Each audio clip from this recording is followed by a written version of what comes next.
All right. Well, welcome everyone. Um, I hope you're enjoying this eclipse season and that some really good stuff is kind of flowing for you. And if it's not quite there yet, then hopefully it's coming for you. Um, all right. So I got a request to do another talk. So thanks for the people who gave me that kind of gentle nudge. And we're gonna look at the transits today. What's going on? What's happening? What's the transition that we're in right now? What's the portal? And a quick kind of introduction to how I work with astrology, even though all of you know. But um, I look at kind of moments as portal moments to other moments. So when we're looking at the star charts, it's a reflection of a moment, but it's also a doorway into other moments so that we're not working with time as a linear function that we have to kind of slog through or get past, but something where we can change the future and change the past simply by paying attention to it, by noticing the connections between one moment and another moment.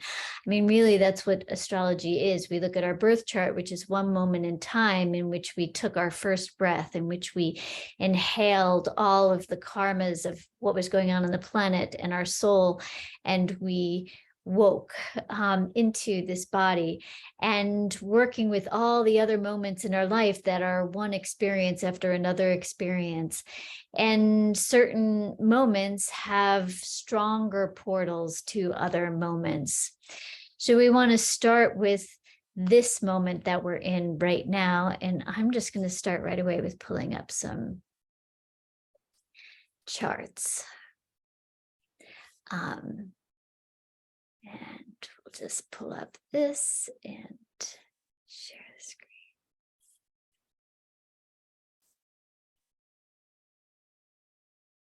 Okay. So you should be able to see now a chart that just says transits. And for November 3rd, 2022, at 3:57 p.m. when I pulled it up just about a half hour ago. And as we kind of presence this chart, I'm aware that this is a moment in time that is in between other moments in time. And two of the things that are most kind of prevalent right now are that we're in between two eclipses and Mars has just gone retrograde. So these are the big dramatic things of the moment, in addition to a Uranus-Saturn square that is completing after a year of being in square. So let's start with eclipses. We just had one October, for some reason I'm forgetting, it was the 23rd or the 25th, but 25th. So we had an eclipse on October 25th, and we have another one coming up on November 8th. And eclipses are noted for being times when the veils become thin. So having an eclipse at the time when we're moving into winter, and especially in the Northwest, I don't know how it is in other places, but right now we're really kind of feeling the transition into winter. That eclipse energy kind of mirrors this time period. So it kind of exponentiates that sense that we're in a shift. This is a yearly shift. It's not like a big change in terms of a once in a lifetime kind of shift. This is something that happens every fall, and it's just a little more pronounced with the eclipses. Now, eclipses are good times for clearing. They're good times for releasing. So we get them twice a year. They last for about six weeks. So this one started around October 10th or so, and it goes until the end of November. So this is the eclipse time that we're in, the 6 weeks eclipse time. And now we're in the most potent time of it, which is the time in between the solar eclipse and the lunar eclipse on November 8th. So in this transition, the veils become thin, the molecules move apart. It's easier to dismantle things. It's easier to take things apart. It's easier to have things turn upside down. So when we're looking at eclipses and elections and things like that, the most likely thing that things are going to happen is that they're going to flip, that they're going to change. They're not going to stay the same. It's very easy to flip things, to turn things over, to have things turn around during eclipse time. So we can use that to our benefit to turn things around in our personal lives, to release something, let go of something, a bad habit, a relationship that's not working, a job that we don't like. It's a time when we can release things, and it's easy to release them. Not that it's doesn't come without its pain or sorrow, but the actual releasing, the actual work of letting go of something happens easier in between eclipses. So these eclipses, now, one of the things we want to look at is what is triggering the eclipses, what planets are most involved with it, because they're going to flavor them. So let's go back to the solar eclipse that we had on October 25th. And this one was almost 2 degrees Scorpio. And that was connected to Venus.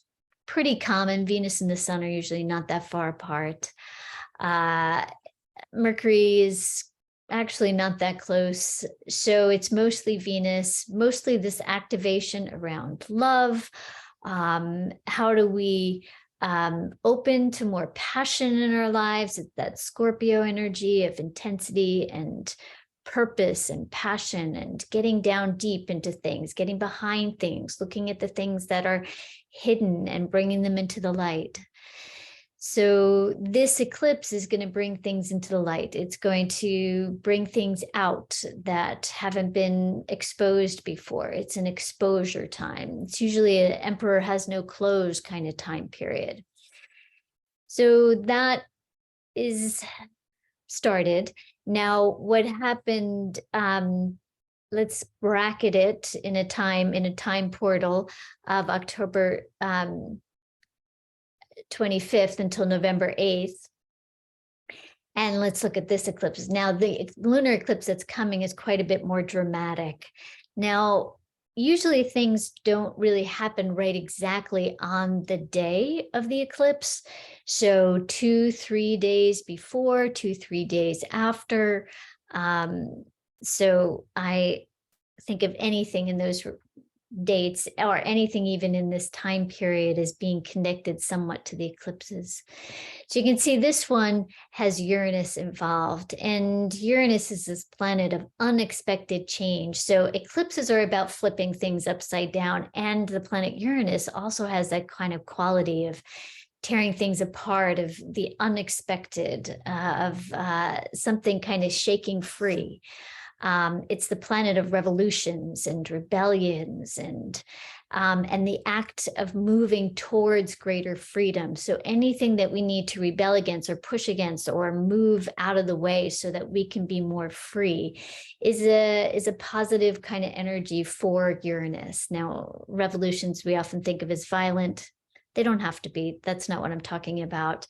Talking about activations that kind of clear the way for something new to exist, to be brought into form.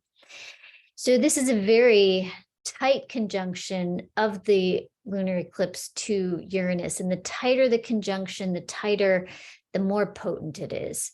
So 16 degrees 01 and Uranus at 16 degrees 57 minutes. It's within a degree of orb. It's a very powerful activation of the planet Uranus. Full moons, which are the lunar eclipse, can also be a little more intense emotionally. So one thing to be aware of is that Moon-Uranus combinations can be connected to the nervous system, like like overexcited, overly nervous, overly kind of charged nervous system. So we want to really be leaning into anything we can do to soothe our nervous systems. Could be a good time to get a massage or energy work, or do some really nice nervines for yourself. This would be a time when Carol would be talking about nervines and chamomile tea and oat straw and just like really gentle things that we can do on a regular basis. Because this is a big deal. I mean, even if you just feel the energy of the portal here with all these red lines, and red lines are motivational and intense and activating and changing, and they can have a stress element to them. So all of these lines are squaring. So here's an eclipse that's squaring Saturn. And Saturn has been in Aquarius for a couple of years, and it's about, or yeah, a couple of years, maybe year and a half. And Saturn is activating change in our lives. It's saying kind of what's the form that you want to change? What's the form you want to bring in? Yeah, it moved in there in at the end of 2020. Beginning of 2021. So Saturn in Aquarius square Uranus is also about structures changing. These are the kind of things that we take for granted, the systems and the organizations, the religions and the governments and the institutions and the companies that all have these solid frameworks. But Saturn is in Aquarius and Uranus is in Taurus. And so here's Saturn, the planet that's about form and manifestation, in a sign that's about change. And here's the planet of change, Uranus, in a sign that's about manifestation, about form. Uranus does not like to be in Taurus. This is its least favorite sign. We call it, it's in its fall. So when Uranus is in the sign of Taurus, it doesn't get to, it's kind of like needing dynamite to break through solid rock. Instead of like where it's going to be next in 2026, it'll move into Gemini, where it will be able to activate change on an easier, more adaptable, more like we can integrate the changes more. But here, Uranus is kind of having to kind of blow things up.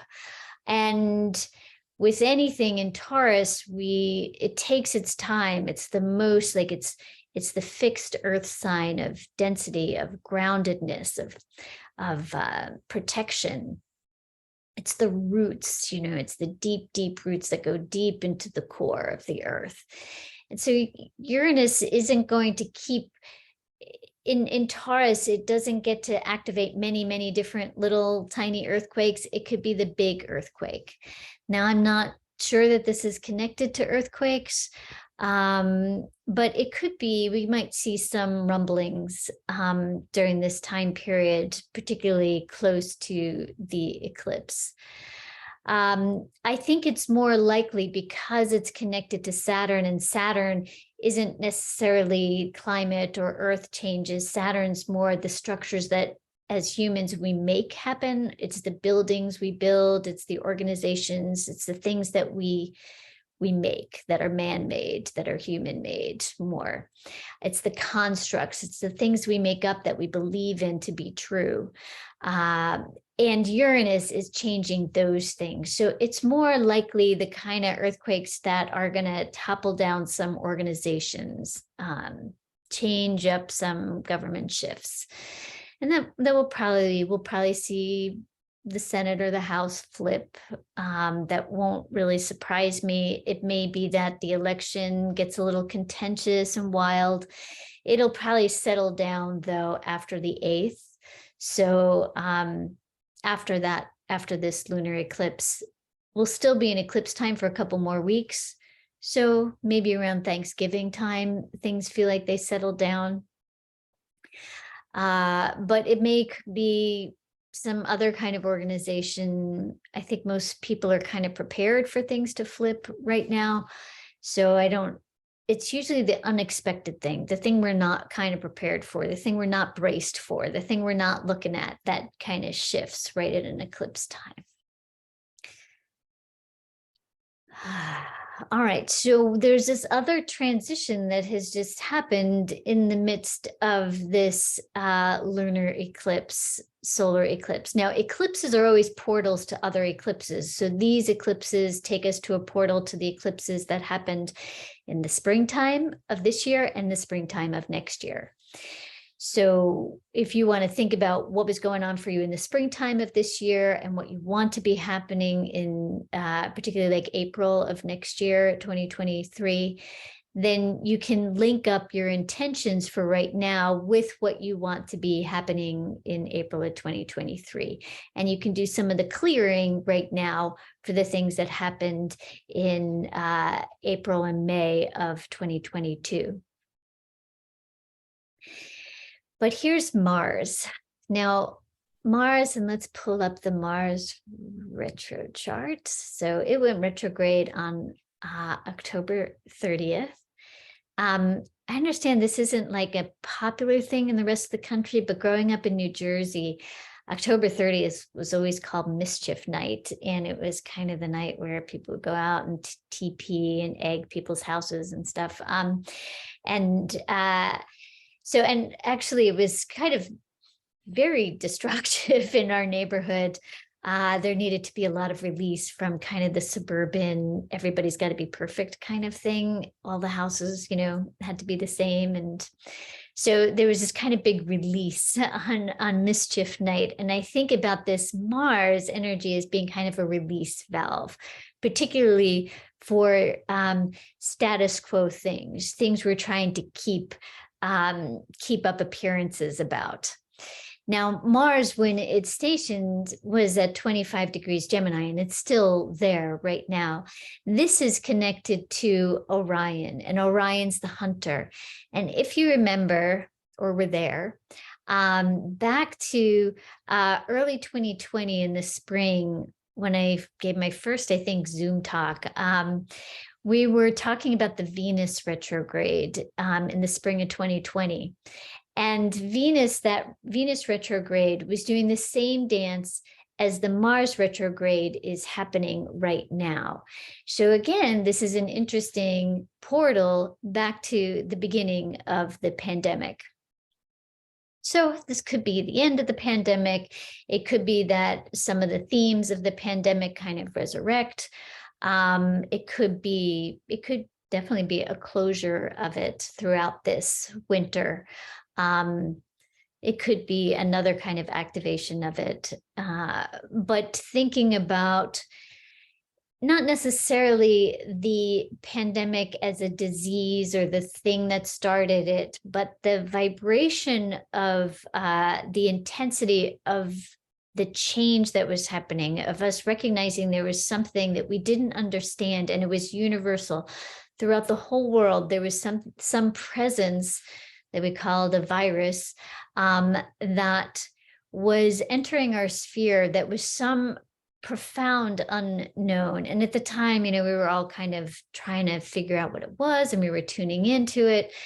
And here it is. We have like a different take on it. Everybody's kind of out and about now. Nothing's shut down.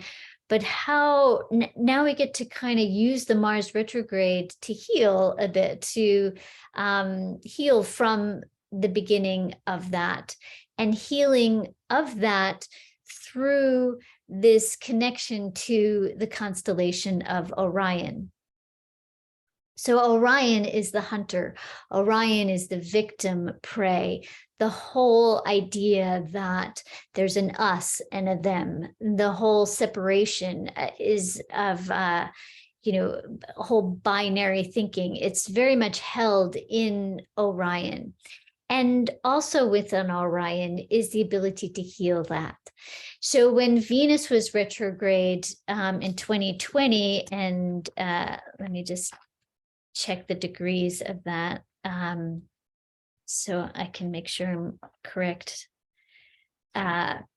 So Venus went retrograde in May of 2020 at 22 degrees of Gemini. And then it's stationed at 5 degrees of Gemini. Mars is, it's a farther out planet. It moves slower around the sun. So it goes into retrograde for a longer period of time. So it started its retrograde at 25 degrees. It will go back to 8 degrees. So very kind of closely mirroring Venus's 22 to 5, 25 to 8. It's only 3 degrees apart. That's a very kind of small orb when you think, 360 degrees in a circle. So it's connecting. We get to kind of connect. So any of the trauma that began, like even just the fears that kind of arose at the beginning of the pandemic, it's a good time for us to heal those, to clear those, but also maybe to presence the extraordinary beauty of that time period as well, where things slowed down. For a lot of people, there was an ability to tune inward more. There was a lot of people really questioning, what am I doing? What is important? We had some massive demonstrations, Black Lives Matter demonstrations. There was these profound movements. There was massive demonstrations in India about seeds that really changed policies around farming. There was a sense of women's movements shifting as well. There was this shift that was happening at that time, that having something so unknown enter our sphere opened up a chance for the change. Now, Venus is a sacred planet of love. It's a planet that has an awakening energy to it. Mars doesn't have quite that energy to it. There's something very synchronistic about the whole path of Venus's relationship to the sun and to the earth, and this whole 5-8 golden mean cool stuff that you can look up online. So there's this whole sacredness to Venus that Mars doesn't have all of this perfection. It takes kind of 2 years to get around the sun, sort of. When it moves retrograde, it doesn't keep doing in the same sign. There's no kind of repetition that's easily kind of discernible. So what Mars is in Gemini, first of all, Gemini is a planet of duality in and of itself. But when we look at the duality of Gemini, there's a healing that happens in the duality when we look at the esoteric ruler of it, which is Venus. And we even tune into the massive galaxies and black holes and all this really cool stuff that's happening at the heart of Orion, at the heart of the hunter. So it's got its arms and its head and its legs, and then there's its heart, and there's all this massive, cool galactic stuff that's going on right at the heart, which is activating the heart of the hunter to move out of any kind of violence for revenge, any kind of vengeance, this kind of need to avenge something. There's an ability to kind of shift out of that. And Mars is doing this work of becoming more sacred, of allowing our actions and our intentions, which are Mars-like, to be less violent, to be more in support of inclusiveness and unity. So Mars is becoming more sacred, and it's getting very activated by its connection in Gemini. Now, on a kind of really practical level, Mars and Gemini rules communication. It connects us to computers, to cars, particularly computers in cars. So it is a good time to be aware of your technology and your systems. And I've had some technological challenges, just rolling with it. And you might want to back up your computers and do some kind of extra things to keep your connections going. Not necessarily because it's going to completely break down, but because minor fluctuations could make big make for big changes. So Gemini is kind of the sign where we're in the yoga pose and we're doing the micro movements. We're adjusting to get fully into the posture. It's a little bit of the energy of Gemini, that going back and forth between the two until you find kind of the inner stillness of the moment. So Mars is doing this. It goes direct in the middle of January. So it's going to be retrograde for a while. Now, one of the other activations of this Mars retrograde is that, where's Mars? There's Mars. It's squaring Neptune and Jupiter. So squares, like, they're motivational. They get us to change. They get us to wake up. They get us to shift.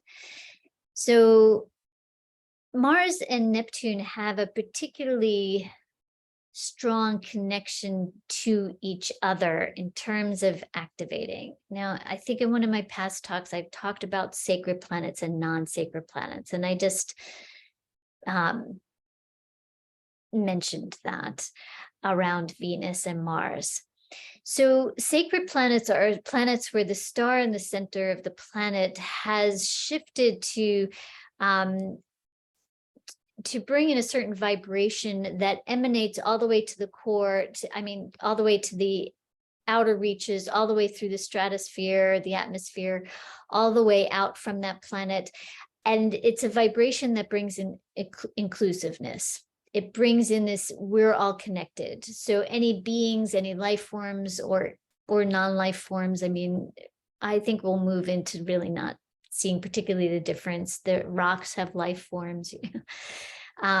So as these kind of energies kind of emanate, they become awakened. Now, our solar system is not quite awakened, and this all goes back to the work of Alice Bailey and the esoterics. So if you want to learn more, pick up her books. So there are 7 planets that have achieved sacredness, and then the sun and the moon and Earth and Mars and Pluto are non-sacred in this process of becoming sacred.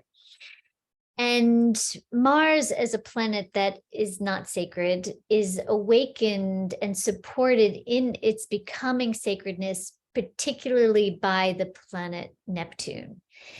And Neptune and Mars in esoteric, they rule, but they both are connected to the 6th ray.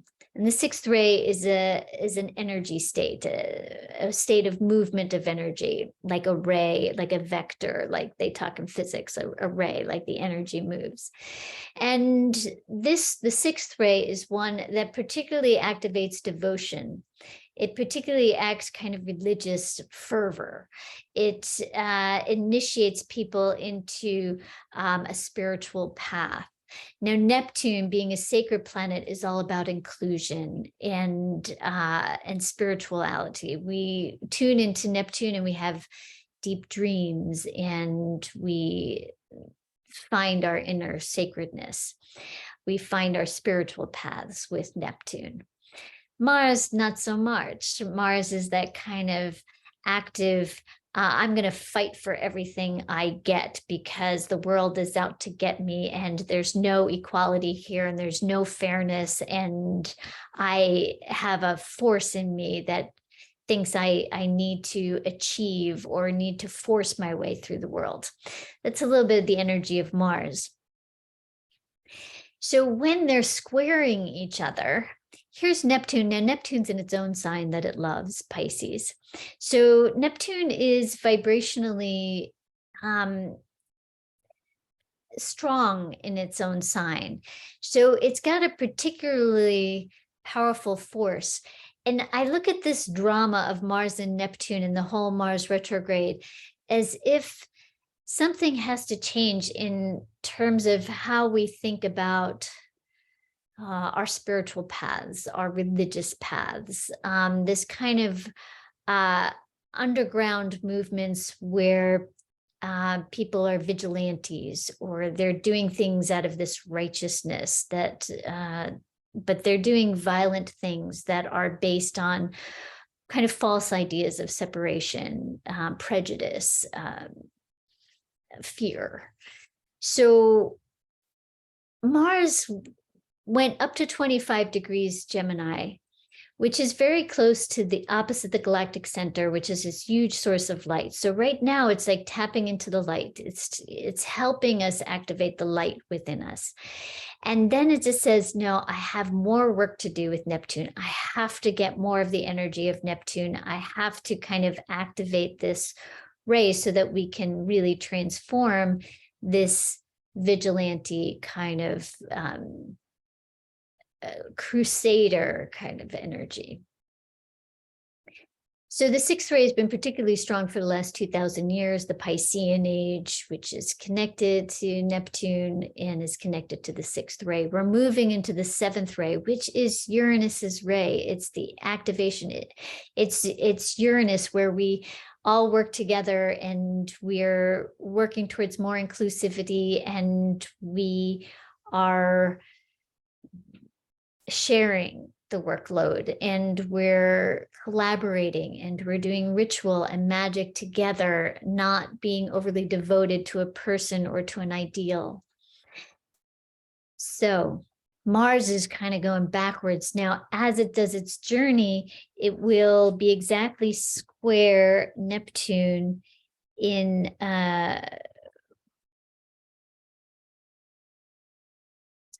so it was in the middle of October, and it will be again November 20th, 21st, in that time period. So looking at this Mars-Neptune square, it's happening 3 times. So October, middle of November, and then the final time will be in March of 2023. So we can use these dates for our own transformation. How do we want to move forward with our own lives? How do we want to not just move forward with some old ideas of survival of the fittest, or we need to compete in order to succeed, which seems to be an idea that really permeates particularly US culture. This sense that we have to kind of fight for everything, or as someone was bringing up, we have to blow up the asteroids that might hit us. Someone asked me what I thought about it, and this kind of constant like activating the warrior energy. Now, doing things to mitigate things like climate change may take some real kind of warrior energy. Not having an asteroid hit the planet, that's probably an okay thing.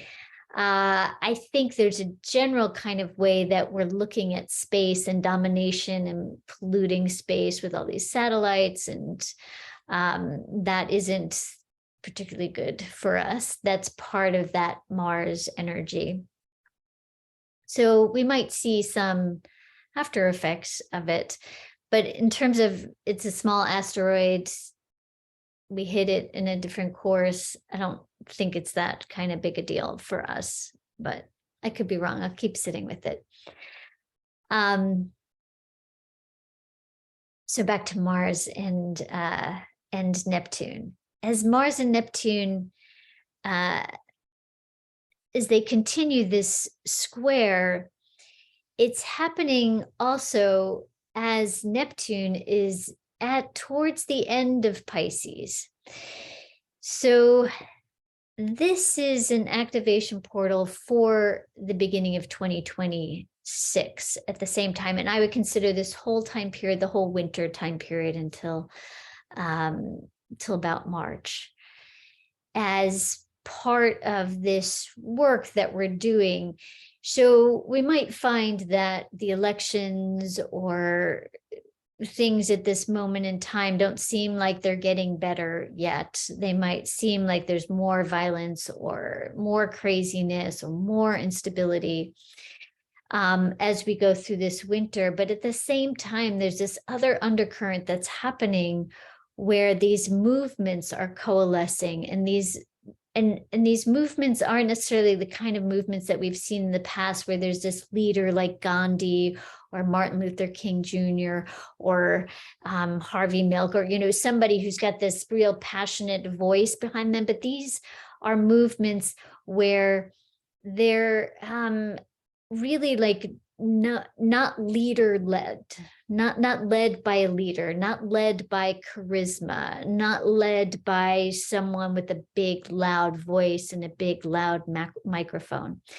They're kind of almost spiraling movements that coalesce into deeper changes, no longer continuing the warrior belief system of Mars, but beginning to activate more this Uranus form of awakening. So these things are, I think I've been talking about this for a while, as these movements are coalescing and forming kind of in kind of thinking about like inside the ocean, but they're not hitting the shore yet. When they hit the shore, it will feel like this wave of something really new happening for us. And I think I've been noticing when I've been writing my book, this somewhat of a risk to stay positive in this time period. Like, it's very easy to kind of lean into the fear-based or the negative, or we're going to hell in a handbasket kind of thinking. I'm just noticing it's taking my Mars warrior energy to continue to put out things that say, we could really wake up. The darker it gets, the more likely we are to kind of transition into a society where there's more compassion, or not just more compassion, there is universal compassion. There is interconnectivity. We're no longer fighting wars. We're no longer taking down people. We're no longer abusing the earth. I think this is a very real possibility for us, not in the next 2 years, but when we hit that 2026 marker, then we start really seeing the systems that maybe we still wish kind of were existing. We watch them kind of decay and fall apart. That allows kind of this new perspective, this new way of being on this planet, this new sacred life to emerge and to take over, to take us over, to move with us. So there's a number of reasons why I think 2026 is the movement, not just because of all this work I've been doing around Pluto and extreme declination, which that is definitely happening and definitely part of it, but thinking about Neptune in Pisces, as Neptune in Pisces, and it's been there since February of 2012, and it will be there till about January 2026. Neptune in Pisces has been laying kind of the groundwork. It's been activating the vigilante energy, because Pisces is that very devotional sign. It's that sign where we want to believe in the ideal. We want to merge. We want to lose our boundaries. We want to enmesh. And that's some of the more difficult sides of Pisces, but also really stepping into unity consciousness. So Neptune will require its entire time in Pisces to do this work. It's not a planet that does all its work up front. Like Mars will do its work up front. That's why we're going to get, see the Mars activation right away in the first 3 weeks of Mars retrograde. But Neptune's going to take the whole Neptune in Pisces, and it may do some of its biggest work at the end, 2025. And then it will move into Aries. And I'm just going to pull up the chart of Neptune moving into Aries. All right, so just before I leap into this moment, let me just come back to, we're in between 2 eclipses that are about shifting, letting go of things, releasing. We'll move out of the eclipse energy in December, and we'll be able to kind of manifest and ground and bring things more into form, particularly as Mars goes direct and Mercury goes direct towards about the third week in January. We'll have like a really nice time in February and March to kind of move forward with things. All right, so, and not that things can't move forward in this time period, they just move forward with less effort, less force, less directedness from us. It's a time where if we can let go of control, then more things can come into our lives, like the magic, the synchronicity, the coincidences can be very active in this time period. Okay, so then we brought up the Mars-Neptune square. We talked about the 6th ray of devotion, moving into the 7th ray of ceremony and magic and collaboration. That's part of this time period. So Neptune, when it completes its time in Pisces, it moves into Aries. Now, 0 degrees Aries has a special kind of, it's got its own special magic right there. It's connected to the spring equinox. It's the day and night are equal kind of moment, and it's called the Aries point, and it's very much about our connection to the world. And when it goes into Aries, it's not going into Aries alone. It's going into Aries with Saturn. So Saturn goes into Aries. So that's January 27th, Neptune moves into Aries, and then Saturn moves into Aries February 15th. So less than a month later. So let's work with this chart, because here we've got both Saturn and Neptune, not only in Aries, but it's at the Aries point, which is at 0 degrees Aries, give or take 1 degree. So if it's 1 degree of Aries, then it's not the Aries point. So it's got to be 0, anything within 29 degrees of Pisces, or anything with 0 degrees of Aries. So this is like real like connection bursting into the world. And it's these two strong planets, outer planets, gaseous giants that are hanging out together in alignment here.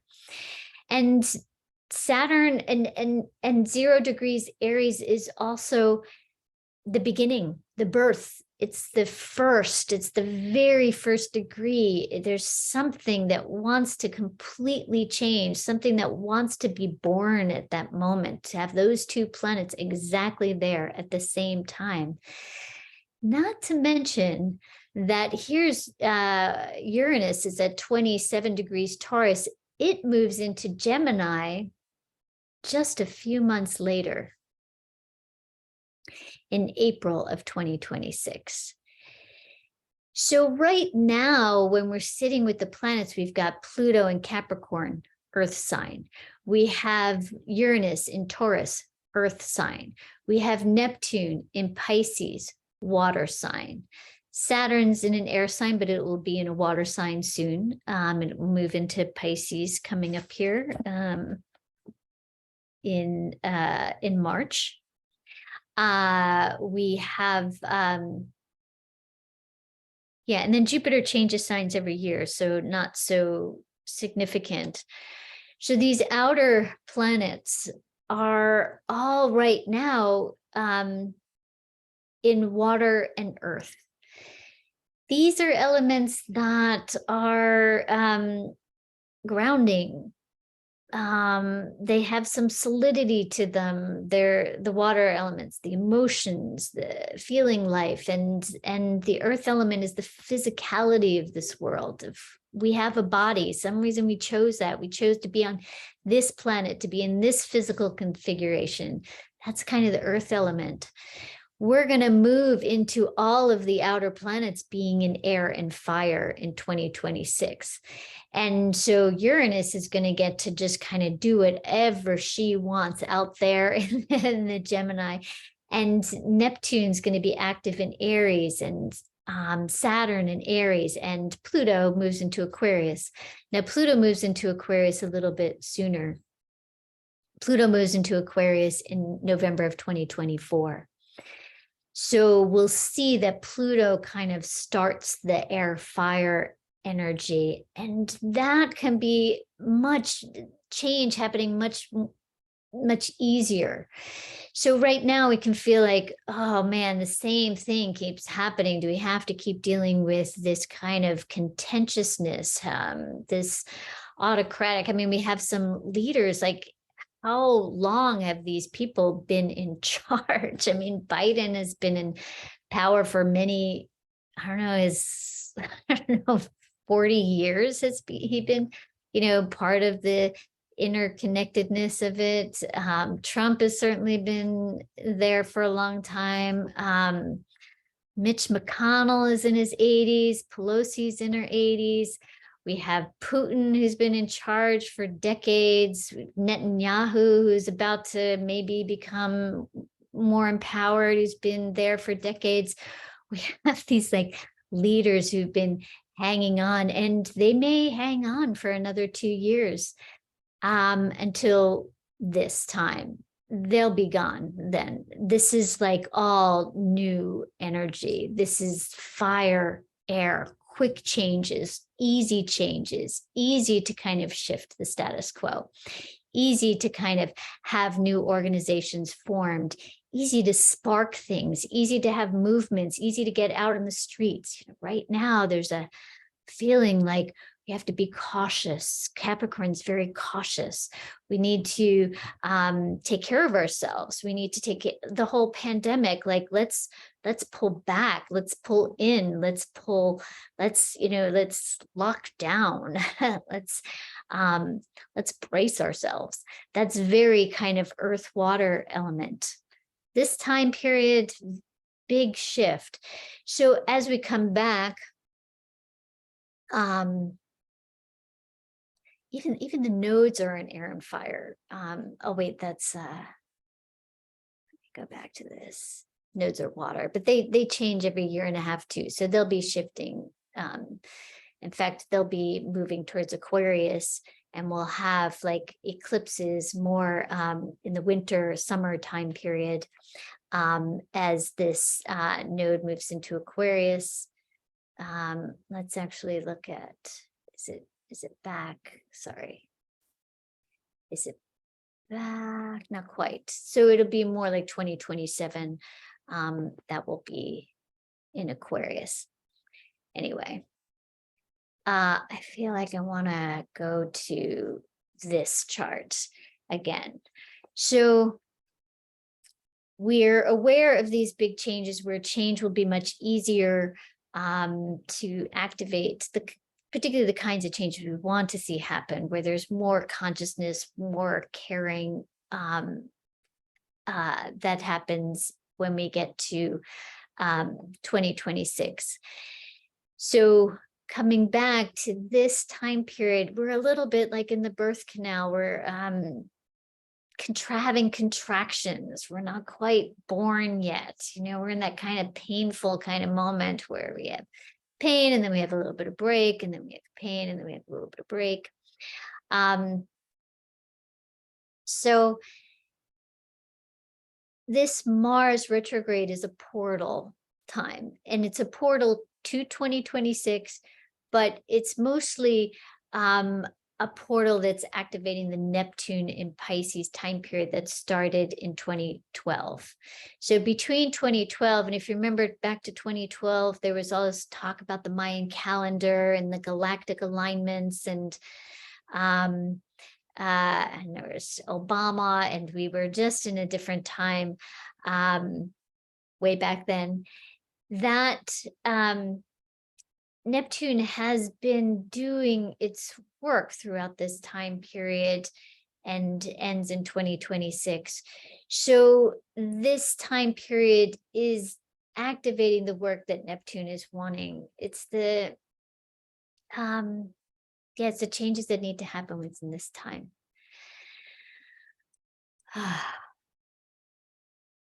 right, so when Mars goes direct in January, Mars will be conjunct the star Aldebaran. And Aldebaran is a bright star. It's the watcher of the East from the ancient Persian times. It's A star, it's actually in the constellation of Taurus. It's the eye of the bull. It's the ability to see, the ability to penetrate with our eyes. So Mars is stationing exactly at a very bright and powerful star.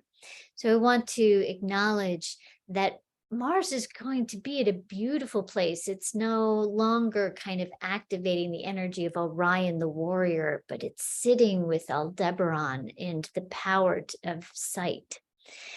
And as it's kind of sitting there, it's activating some of this sacred energy, this somewhat protective energy as well.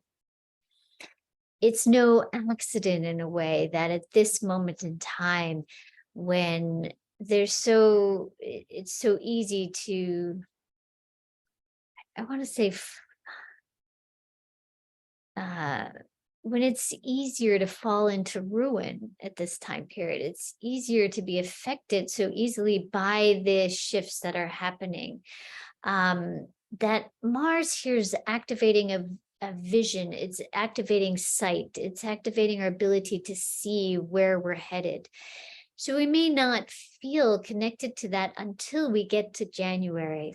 And we may have to be kind of in the dark for this winter, feel like we're feeling our way through, following our intuition, opening up the third eye, opening up kind of the inner sight.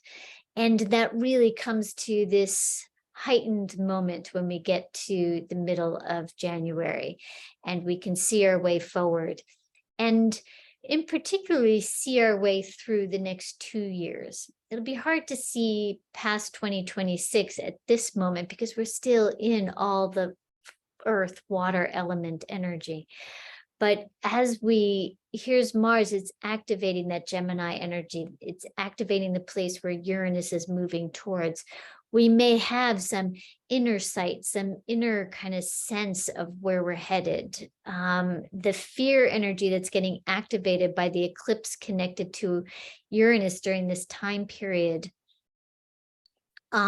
gets satisfied, gets soothed, gets, clarified when we get to January.